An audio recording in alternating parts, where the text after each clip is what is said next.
வணக்கம். தமிழ் ஃபுட் கார்னரில் இன்னைக்கு ஒரு ஸ்வீட் ரெசிபி பார்க்க போகிறோம். தேங்காய் பர்ஃபி. இதில் வெள்ளை சக்கரை சேர்க்காம வெல்லம் சேர்த்து பண்ணியிருக்கிறதுனால உடம்புக்கும் ரொம்ப நல்லது, சுவையும் ரொம்ப நல்லா இருக்கும். குறைவான பொருட்களை வச்சு குறைவான நேரத்தில் ரொம்ப ஈஸியாக பண்ணக்கூடிய இந்த தேங்காய் பர்ஃபியை எப்படி பண்ணுறதுன்னு பார்க்கலாம். இந்த பர்ஃபிக்கு 2 கப் தேங்காய் துருவலும் 2 கப் பொடித்த வெல்லமும் எடுத்திருக்கேன். தேங்காய் துருவலும் பொடித்த வெல்லமும் சரிசமமாக எடுத்துக்கணும். ஃபஸ்ட்டு செய்ய ஸ்டார்ட் பண்ணுறதுக்கு முன்னாடி ஒரு ட்ரேல கொஞ்சமாக நெய் விட்டு, இந்த நெய் எல்லா பக்கமும் நல்லா ஸ்ப்ரெட் ஆகிற மாதிரி இந்த மாதிரி நல்லா அப்ளை பண்ணி விட்டுக்கணும். இந்த மாதிரி நெய் தடவி நம்ம ட்ரேயை ரெடி பண்ணி வச்சிட்டோம்னா பர்ஃபி ரெடியான உடனே இதில் கொட்டுறதுக்கு ஈஸியாக இருக்கும். ஸ்டவ்வில் ஒரு பேன் போட்டிருக்கேன். அதில் 2 டீஸ்பூன் நெய் சேர்த்துக்கலாம். நெய் சூடாயிடுச்சு. அதில் நம்ம எடுத்து வச்ச 2 கப் தேங்காய் துருவலை சேர்த்துட்டு தேங்காயில் உள்ள ப்ரௌன் பகுதியை நீக்கிட்டு துருவி வச்சுக்கணும். அப்போ தான் பர்ஃபி நல்லா சாஃப்டாக இருக்கும். மிதமான தீயில வச்சு இந்த தேங்காய் துருவலை வாசனை வர வரையும் வதக்கிக்கணும். தேங்காய் துருவல் ட்ரை ஆகிற வரையும் வதக்க வேண்டியதில்லை. 1லேருந்து ஒரு 1.5 நிமிஷம் போல் வதக்கினா போதும். 1 நிமிஷமாக வதக்கி வாசனை வந்துருச்சு. இந்த மாதிரி வதக்கிக்கணும், ட்ரை ஆக விடக்கூடாது. அடுத்து இதில் எடுத்து வச்ச 2 கப் பொடித்த வெல்லத்தை சேர்த்துக்கலாம். நான் சேர்த்துருக்கிறது ஆர்கானிக் வெல்லம், அதனால் இதில் கல் மண் எதுவும் இருக்காது.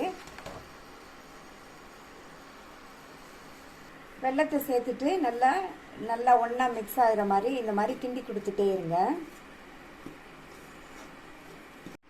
வெல்லம் சேர்த்து நல்லா ஒரு தடவை மிக்ஸ் பண்ணி விட்டுட்டு இது கூட 2 டேபிள் ஸ்பூன் தண்ணி சேர்த்துக்கலாம். தண்ணி சேர்த்துட்டு மறுபடியும் இந்த மாதிரி கிண்டி கொடுத்துட்டே இருங்க. இந்த வெல்லம் நல்லா கரைஞ்சி வரட்டும்.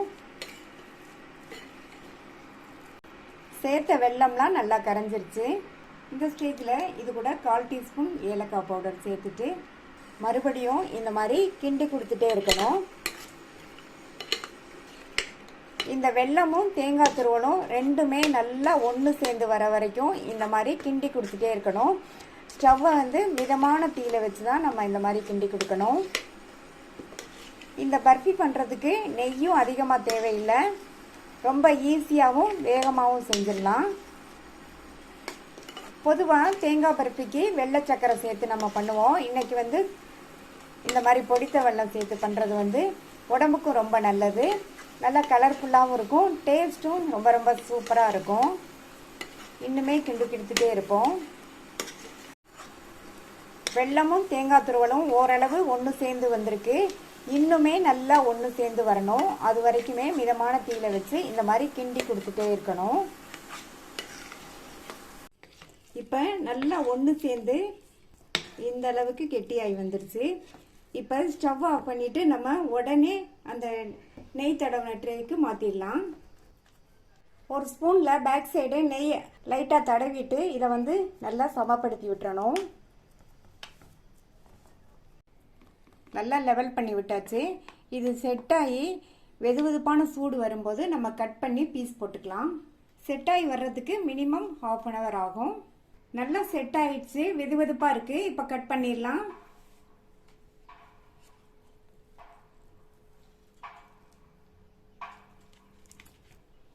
நீல வாக்கில் கட் பண்ணிவிட்டு இப்போ இந்த சைட் கட் பண்ணிக்கலாம்.